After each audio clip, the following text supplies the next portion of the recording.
Pemirsa, selaku pihak yang melakukan pengawasan dalam proses pemilu, Bawaslu akan melakukan pengawasan secara ketat dan melekat dalam tahapan verifikasi faktual atau VERFAK yang saat ini dilakukan KPU Sumsel dan Kabupaten Kota terhadap para bakal calon DPD RI asal Sumsel yang tengah berjalan sampai 26 Februari mendatang.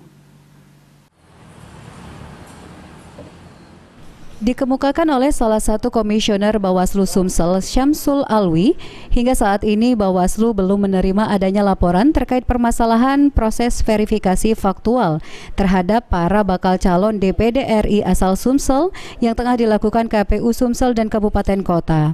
Selama dilakukan proses VERFAK sendiri, Bawaslu Sumsel dan Kabupaten Kota akan melakukan secara ketat dan melekat pengawasan agar tidak ada terjadinya kesalahan. Kita tentu melakukan pengawasan melekat ya, karena memang disyaratkan untuk faktual ini PPS atau petugas dari KPU untuk mendatangi para pendukung calon. Jadi di situ mereka harus memastikan bahwa pendukungnya betul-betul mendukung calon. Disesuaikan antara KTP yang bersangkutan dengan dukungannya ya. Apakah benar pendukung ini mendukung atau tidak? Kalau tidak mendukung maka dibuat surat pernyataan dan ditempelkan saat itu juga. Jadi ya, dari verifikasi faktual ada mungkin laporan masuk ke Bawaslu, temuan.